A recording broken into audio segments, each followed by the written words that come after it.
శ్రీ గురుభ్యో నమః. జ్ఞానానందమయం దేవం నిర్మలస్ఫటికాకృతిం ఆధారం సర్వవిద్యానాం హయగ్రీవముపాస్మహే. గురుబ్రహ్మ గురువిష్ణు గురుర్దేవో మహేశ్వరః. గురు సాక్షాత్ పరబ్రహ్మ తస్మై శ్రీ గురవే నమః. ఓం శ్రీ సాయినాథాయ నమః. శ్రీ సాయిబాబా జీవిత చరిత్రం 4వ అధ్యాయం. ఈ అధ్యాయంలో యోగీశ్వర్ల కర్తవ్యం, షిరిడీ పుణ్యక్షేత్రం, సాయిబాబా యొక్క రూపురేఖలు, గౌలీ బువా గారి యొక్క వాక్కు, విఠల్ దర్శనము, క్షీరసాగరుని కథ, దాసగణు ప్రయాగ స్నానము, సాయిబాబా అయోని సంభవము, షిరిడీకి వారి మొదటి రాక, 3 బసలు, ఇలాంటి అంశాలన్నీ కూడా ఈ అధ్యాయం ద్వారా మనకి తెలియచేశారు. ముందుగా యోగీశ్వర్ల కర్తవ్యం. భగవద్గీత చతుర్థాధ్యాయంన 7-8 శ్లోకములందు శ్రీకృష్ణ పరమాత్ముడు ఈ విధంగా సెలవిచ్చి ఉన్నారు. ధర్మము నశించినప్పుడు, అధర్మము వృద్ధి పొందినప్పుడు నేను అవతరించదను. సన్మార్గులను రక్షించుటకు, దుర్మార్గులను శిక్షించుటకు, ధర్మస్థాపన కొరకు యుగ యుగములందు అవతరించదను. ఇదే భగవంతుని కర్తవ్య కర్మ. భగవంతుని ప్రతినిధులకు యోగులు, సన్యాసులు అవసరం వచ్చినప్పుడెల్లా అవతరించి ఆ కర్తవ్యంను నిర్వర్తించెదరు.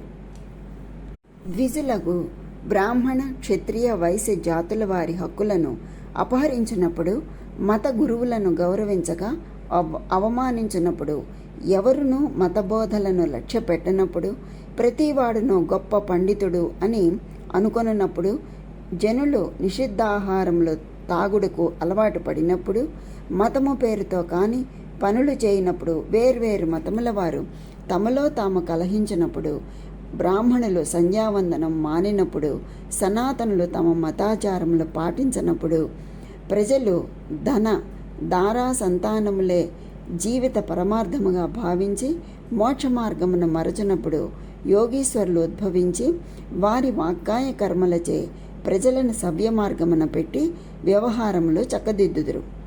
వారు దీపస్తంభముల వలె సహాయపడి మనము నడవవలసిన సన్మార్గములను, సత్ప్రవర్తనమును నిర్దేశించెదరు. ఈ విధముగానే నివృత్తి, జ్ఞానదేవు, ముక్తాబాయి, నామదేవు, జానాబాయి, గోరా, గోణాయి, ఏకనాథుడు, తుకారాము, నరహరి, నర్సిబాయి, సజన్కా సాయి, సాంవతమాలి, రామదాసు మొదలుగా గల యోగులను తదితరులను వేర్వేరు సమయములందు ఉద్భవించి మనకు సవ్యమైన మార్గమును చూపిరి. అలాగే సాయిబాబా కూడా సకాలమందు షిరిడీ చేరిరి అని చెప్తూ తర్వాత షిరిడీ పుణ్యక్షేత్రం గురించి చెప్తున్నారు. అహ్మద్నగర్ జిల్లాలోని గోదావరి నది ప్రాంతంలో చాలా పుణ్యతమములు ఏలానా అక్కడ అనేకులు యోగులు ఉద్భవించిరి, నివాసము చేసిరి. అట్టి వారిలో ముఖ్యులు జ్ఞానేశ్వర మహారాజు. షిరిడి అహ్మద్నగర్ జిల్లాలోని కోపర్గాం తాలూకాకు చెందినది. కోపర్గాం వద్ద గోదావరి దాటి షిరిడీకి పోవలను. నది దాటి 3 కోసులు పోయినచో నీమ్గాం వచ్చును. అక్కడికి షిరిడి కనిపిస్తుంది. కృష్ణా తీరమందు గల గానగాపురం, నరసింహవాడి, ఔదుంబర్ మొదలుగా గల పుణ్యక్షేత్రముల వలె షిరిడీ కూడా గొప్పగా మారి పేరుగాంచింది. పండరీపురమునకు సమీపమున నున్న మంగళవేధ యందు భక్తుడకు దామాజీ, సజ్జనగడయందు సమర్థ రామదాసు, నర్సోబాచివాడి యందు శ్రీ నరసింహ సరస్వతీ స్వామి వర్ధిల్లినట్లే శ్రీ సాయినాథుడు షిరిడీలో వర్ధిల్లి దానిని పవిత్రమును ఒనర్చెను అని చెప్పి క్షేత్రం గురించి చెప్తూ తర్వాత సాయిబాబా గారి యొక్క రూపురేఖలను వర్ణిస్తున్నారు. సాయిబాబా వల్లనే షిరిడీ ప్రాముఖ్యం వహించింది. సాయిబాబా ఎట్టి వ్యక్తియో పరిశీలింతుము. వారు కష్టతరమైన సంసారమును దాటి జయించిరి. శాంతియే వారి భూషణము. వారు జ్ఞానమూర్తులు, వైష్ణవ భక్తులకు ఇల్లు వంటివారు. నశించు వస్తువుల యందు అభిమానము లేనివారు. భూలోకమందు గాని స్వర్గలోకమందు గాని గల వస్తువుల యందు అభిమానము లేనివారు. వారి అంతరంగం అద్దము వలె స్వచ్ఛమైనది. వారి వాకుల నుండి అమృతము స్రవించుచుండును. గొప్పవారు బీదవారు వారికి సమానమే. మాన అవమానములను లెక్కించిన వారు కారు. అందరికీ వారు ప్రభువు. అందరితో కలిసిమెలిసి ఉండేడివారు. ఆటలు గాంచెడివారు, పాటలను వినుచుండెడివారు. ప్రపంచమంతా మేలుకొనినప్పుడు వారు యోగనిద్ర యందు ఉండేడివారు. లోకము నిద్రించినప్పుడు వారు మెలకువతో ఉండేడివారు. వారి అంతరంగము లోతైన సముద్రం వల్లే ప్రశాంతము.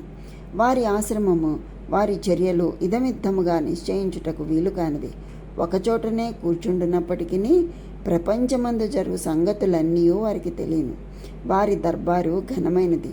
నిత్యము 100 కొలది కథలు చెప్పునప్పటికీ మౌనము తప్పెడివారు కారు. ఎల్లప్పుడూ మసీదు గోడకు ఆనుకుని నిలిచేవారు. లేదా ఉదయము, మధ్యాహ్నము, సాయంత్రము లెండి తోట వైపు కానీ చావడి వైపు కానీ పచారులు చేస్తూ ఉండేవారు. ఎల్లప్పుడూ ఆత్మధ్యానమునందే మునిగి ఉండేవారు. సిద్ధపురుషుడైనప్పటికీ సాధకుని వలె నటించువారు. అణకువ, నమ్రత కలిగి అహంకారం లేక అందరినీ సంతసింపచేయువారు. అట్టివారు సాయిబాబా. షిరిడీ నేల వారి పాదస్పర్శచే గొప్ప ప్రాముఖ్యము పొందినది. ఆళందిని జ్ఞానేశ్వర మహారాజు వృద్ధి చేసినట్లు, ఏకనాథు పైఠన్నును వృద్ధి చేసినట్లు సాయిబాబా షిరిడీని వృద్ధి చేసెను. షిరిడీలోని గడ్డి రాళ్ళు పుణ్యం చేసుకున్నవి. ఎందుకంటే బాబా పవిత్ర పాదములను ముద్దు పెట్టుకొని వారి పాదధూళి తలపైన వేసుకొనగలిగినవి. మా వంటి భక్తులకు షిరిడి, పండరీపురం, జగన్నాథం, ద్వారకా, కాశీ, రామేశ్వరం, బదరి, కేదార్, నాసిక్, త్రయంబకేశ్వరం, ఉజ్జయిని, మహాబలేశ్వరం, గోకర్ణముల వంటిది అయింది ఈ షిరిడి. షిరిడి సాయిబాబా స్పర్శయే మాకు వేదపారాయణ తంత్రమును. అది మాకు సంసార బంధముల సన్నగిల్ల చేసి ఆత్మ సాక్షాత్కారమును సులభసాధ్యము చేసెను. శ్రీ సాయి దర్శనమే మాకు యోగ సాధనముగా ఉండెను. వారితో సంభాషణ మా పాపములను తొలగించుచుండెను. త్రివేణి ప్రయాగల స్నాన ఫలము వారి పాదసేవ వలననే కలుగుచుండెడిది. వారి పాదోదకం మా కోరికలను నశింపచేయుచుండెడిది. వారి ఆజ్ఞ మాకు వేదవాకుగా ఉండెడిది. వారి ఊదీ ప్రసాదము మమ్ము పావనము చేయుచుండెను. వారు మా పాలిటి శ్రీకృష్ణుడిగా, శ్రీరాముడిగా ఉండి ఉపశమనము కలుగు చేయుచుండిరి. వారు మాకు పరబ్రహ్మస్వరూపమే. వారు ద్వంద్వాతీతులు. నిరుత్సాహము కానీ ఉల్లాసము కానీ ఎరుగరు. వారు ఎల్లప్పుడూ సచ్చిదానంద స్వరూపులుగా ఉండేవారు. షిరిడి వారి కేంద్రమైనను వారి లీలలు పంజాబు, కలకత్తా, ఉత్తర హిందూస్థానం, గుజరాత్, దక్కను, కన్నడ దేశంలో చూపుచుండిరి. ఇలా వారి కీర్తి దూరదేశములకు వ్యాపించగా భక్తులు అన్ని దేశముల నుండి షిరిడీ చేరి వారిని దర్శించి వారి ఆశీర్వాదమును పొందుచుండిరి.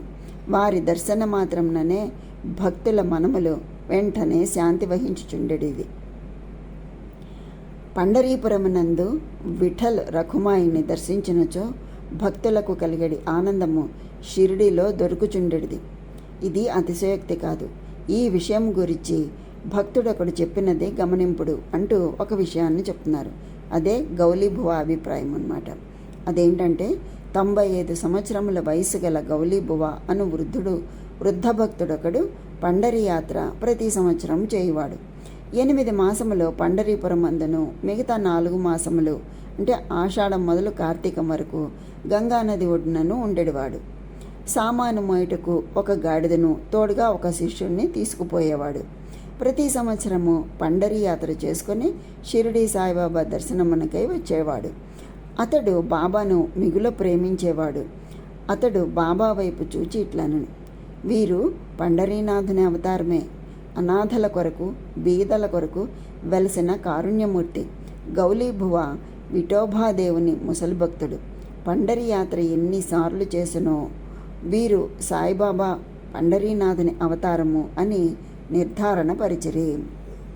ఈ విధంగా ఆయన అభిప్రాయాన్ని చెప్పారు. తర్వాత విఠలదేవుడు దర్శనమిచ్చుట గురించి తెలియజేస్తున్నారు. సాయిబాబాకు భగవన్నామ స్మరణ ఎందును, సంకీర్తన ఎందును మిక్కిలి ప్రీతి. వారెప్పుడు అల్లా మాలిక్ అని అనేవారు. అంటే అల్లాయే యజమాని అని. 7 రాత్రింబగళ్ళు భగవన్నామ స్మరణ చేయించుచుండెడివారు.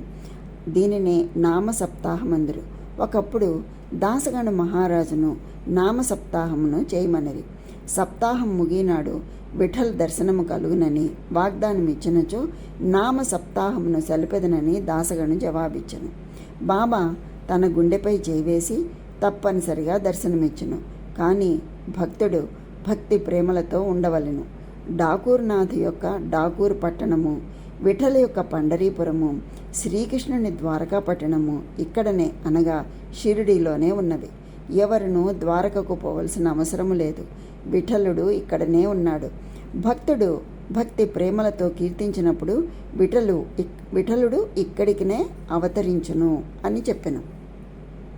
సప్తాహము ముగిసిన పిమ్మట విఠలుడు ఈ క్రింది విధముగా దర్శనమిచ్చెను. స్నానానంతరం కాకాసాహెబ్ దీక్షితు ధ్యానంలో మునిగి ఉన్నప్పుడు విఠలుడు వారికి కనిపించెను.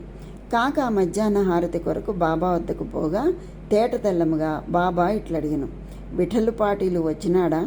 నీవు వానిని చూచితివా?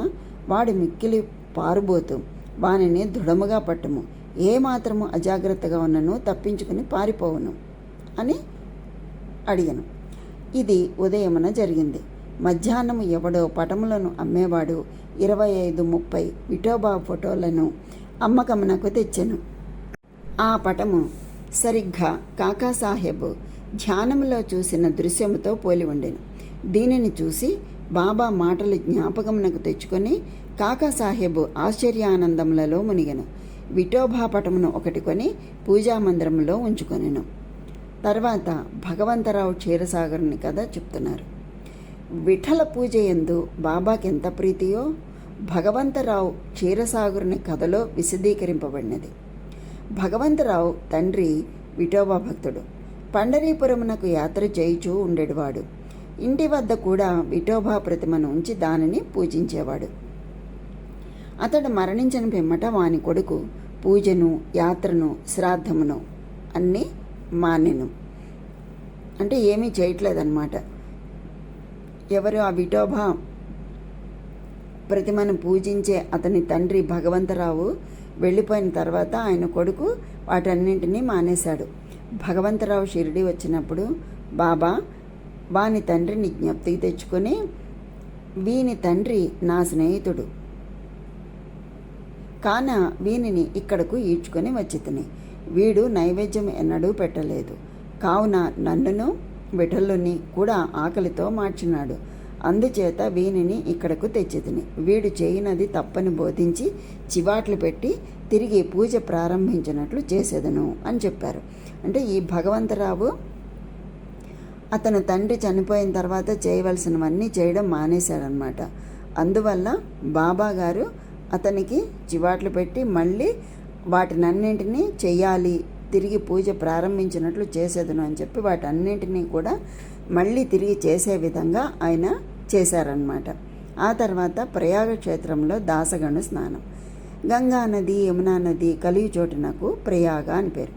ఇందులో స్నానమాచరించిన ప్రతివానికి గొప్ప పుణ్యము ప్రాప్తించునని హిందువుల నమ్మకం. అందుచేతనే వేల కొలది భక్తులు అప్పుడప్పుడు అక్కడికి వచ్చి స్నానమాడేవారు.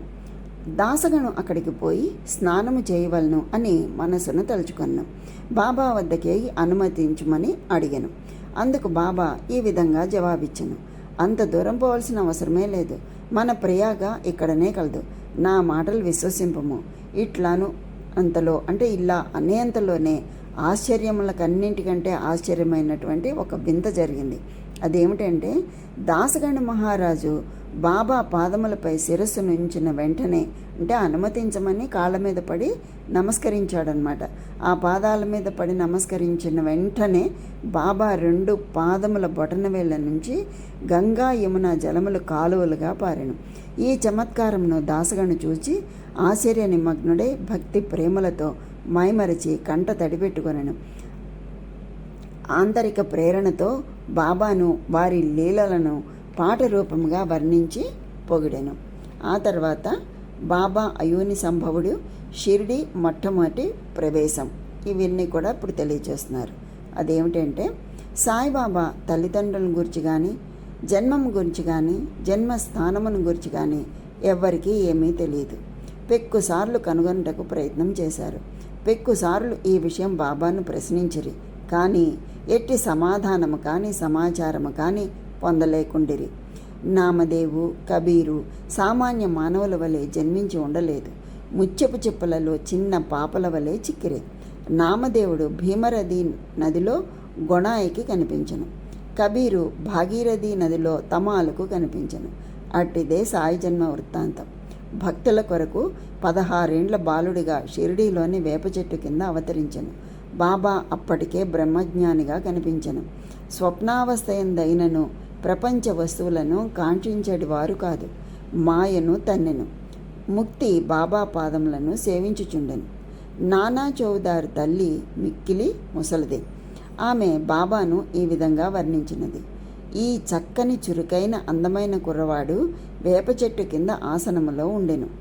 వేడిని చలిని లెక్కింపక అంతటి చిన్న కుర్రవాడు కఠిన తపం ఆచరించుట, సమాధిలో మునుగుట చూసి ఆ గ్రామీణులు ఆశ్చర్యపోయారు. పగలు ఎవరితో కలిసేటివాడు కాదు, రాత్రి ఎందెవరికో భయపడువాడు కాదు. చూచిన వారు ఆశ్చర్య నిమగ్నులై ఈ చిన్న కుర్రవాడు ఎక్కడి నుండి వచ్చినాడు అని అడుగసాగిరి. అతని రూపు ముఖలక్షణములు చాలా అందముగా ఉండెను. ఒక్కసారి చూచిన వారెల్లరూ ముగ్ధులగుచుండిరి. ఆయన ఎవరింటికి పోకుండెను. ఎల్లప్పుడూ వేప చెట్టు కిందనే కూర్చునేవాడు. పైకి చిన్న బాలుని వల్లే కనిపించినప్పటికీ చేతులను బట్టి చూడగా నిజముగా మహానుభావుడే. నిర్వ్యామోహము రూపుదాల్చిన అతని గురించి ఎవరికీ ఏమీ తెలియకుండా ఉండెను. అంటే ఆయన గురించి ఎవ్వరికీ ఏమీ తెలియలేదు. ఎక్కడి నుంచి వచ్చాడు, ఏమిటి మొదలైన విషయాలు ఏమీ కూడా ఎవరికీ తెలియలేదు. ఒకనాడు ఖండోబా దేవుడొకని ఆవేశించగా ఈ బాలుడు ఎవడై ఉండును అని ప్రశ్నించిరి. అప్పట్లో దేవుడు వంటి మీదకి వచ్చేవారు కదా, ఇప్పటికి కూడా కొన్ని చోట్ల అలా జరుగుతోంది. కనుక అలా ఖండోబా దేవుడు ఒకని మీదకి వచ్చినప్పుడు ఈ బాలుడు ఎవడై ఉంటారు అని ప్రశ్నించారనమాట. వాని తల్లిదండ్రులు ఎవరు అని అడిగిరి. ఎక్కడి నుండి వచ్చినాడు అని కూడా అడిగిరి. ఖండోబా దేవుడు ఒక స్థలమును చూపించి గడ్డపారను తీసుకుని వచ్చి అక్కడ త్రవ్వమనెను. ఆ విధంగా తవ్వగా ఇటుకలు, వాని దిగువ వెడల్పు రాయి ఒకటి కనిపించెను. అక్కడ 4 దీపములు వెలుగుచుండెను. ఆ సందు ద్వారా పోగా ఒక భూగృహము కనిపించెను. అందులో గోముఖ నిర్మాణములు, కర్రబల్లలు, జపమాలలు కనిపించెను. ఈ బాలుడు అచట 12 సంవత్సరములు తపస్సును అభ్యసించనని ఖండోబా చెప్పెను. పిమ్మట కుర్రవాణిని ఈ విషయం ప్రశ్నించగా వారలను మరిపించుచు అది తన గురుస్థానమనియు వారి సమాధి అక్కడ కలదు కనుక దానిని కాపాడవలెను అని చెప్పెను. వెంటనే దానిని ఎప్పటి వలె మూసివేసిరి. అశ్వత్థ ఉదుంబర వృక్షముల వలె ఈ వేప చెట్టు కూడా పవిత్రముగా చూసుకుంటూ బాబా ప్రేమించేవారు. షిరిడీలోని భక్తులు మహల్సాపతి దీనిని బాబా యొక్క గురువుగారి సమాధి స్థానమని భావించి సాష్టాంగ నమస్కారములు చేసెదరు. ఈ విధంగా అవన్నీ తెలియజేశారు. తర్వాత 3 బసల గురించి చెప్తున్నారు. వేప చెట్టును దాని చుట్టూ ఉన్న స్థలమును హరి వినాయక సాఠే అను వాడుకొని సాఠెవాడ అను పెద్ద వసతిని కట్టించును. అప్పట్లో షిరిడీకి పోయిన భక్త మండలికి ఇది ఒక్కటియే నివాస స్థలము. వేప చెట్టు చుట్టూ అరుగు ఎత్తుగా కట్టిరి. మెట్లు కట్టిరి. మెట్ల దిగువన ఒక గూడు వంటిది కలదు. భక్తుల మండపంపై ఉత్తరముఖముగా కూర్చొనిదురు. ఎవరిచ్చట గురువారము శుక్రవారము ధూపం వేయుదురో వారు బాబా కృప వల్ల సంతోషంతో ఉండెదరు. ఈ వాడ చాలా పురాతనమైనది కావున మరమ్మతునకు సిద్ధముగా ఉండెను.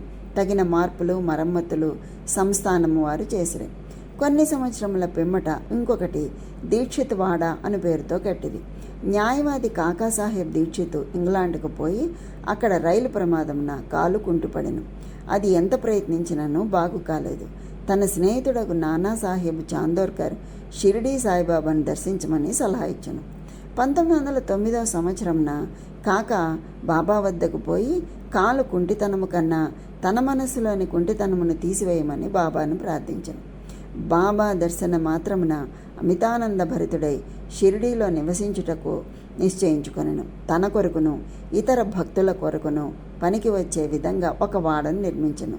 1910వ సంవత్సరంలో ఈ వాడ కట్టుటకు పునాది వేసిరి. ఎప్పుడు 1910వ సంవత్సరంలో డిసెంబర్ 10వ తారీఖున.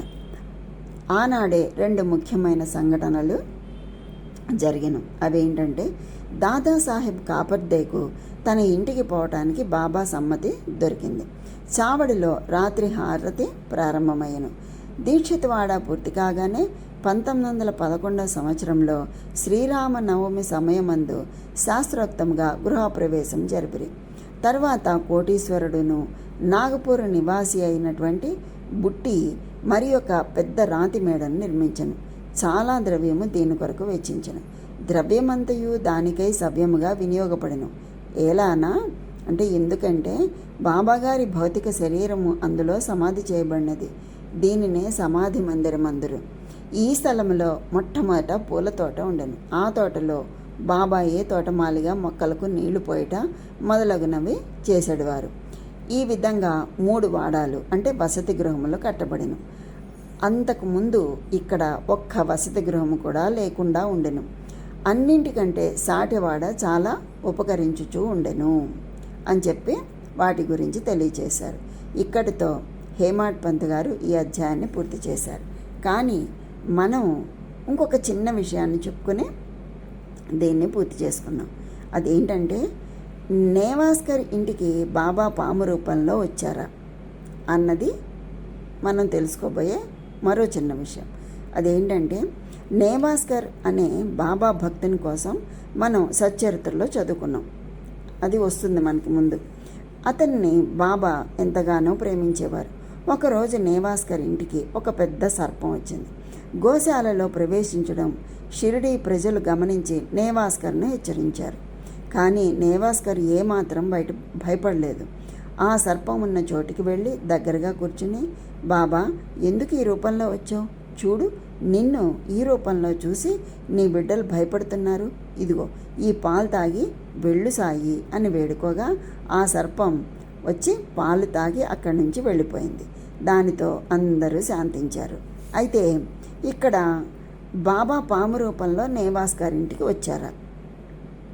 అది విషయం. వచ్చారా లేదా అంటే, ఇక్కడ మనం గమనించాల్సిన అతి ముఖ్యమైన విషయం ఏంటంటే, బాబా పాము రూపంలో వచ్చారు అనే దానికన్నా ఆ సర్పం వద్దకు నేవాస్కర్ వెళ్తూనే సాయి సాయి అని పిలవనారంభించాడు. అంటే తలుచుకున్నాడు అన్నమాట, సాయి సాయి అని.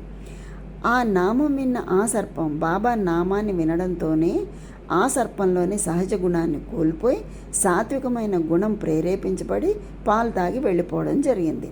అంటే ఎటువంటి విషం చిమ్మే జంతువులైనా క్రూర జంతువులైనా కూడా భగవంతుని పేరు వింటే వాళ్ళలో ఉన్నటువంటి సహజ గుణం కోల్పోయి సాత్విక గుణం ప్రేరేపించబడుతుందన్నమాట.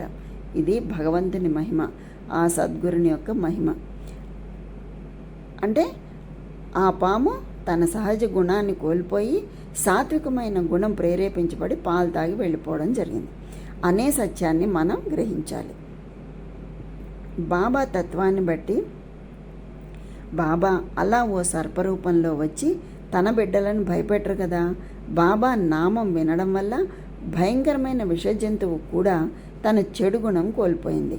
మనం కూడా బాబాని త్రికరణ శుద్ధితో కొలిచినా, పూజించినా, సేవించినా, చివరికి పిలిచిన తన భక్తుల రక్షణమే తన తక్షణ కర్తవ్యంగా వ్యవహరిస్తారు బాబా. అలా బాబాని ప్రేమతో, భక్తితో, స్నేహభావంతో పిలిస్తే మనలో ఉన్న అరిషడ్వర్గాలను హరింపచేస్తారు బాబా. అదండి బాబా సర్పరూపంలో రావడం వెనుక ఉన్నటువంటి ఆంతర్యం. ఓం నమో శ్రీ సాయినాథాయ నమః. ఇక్కడితో మనకి 4వ అధ్యాయం సంపూర్ణమైంది. సర్వం శ్రీ సద్గురు సాయినాథార్పణమస్తు. శుభం భవతు. ఆ సాయినాథుని యొక్క అనుగ్రహం అందరికీ కలగాలని కోరుకుంటూ స్వస్తి.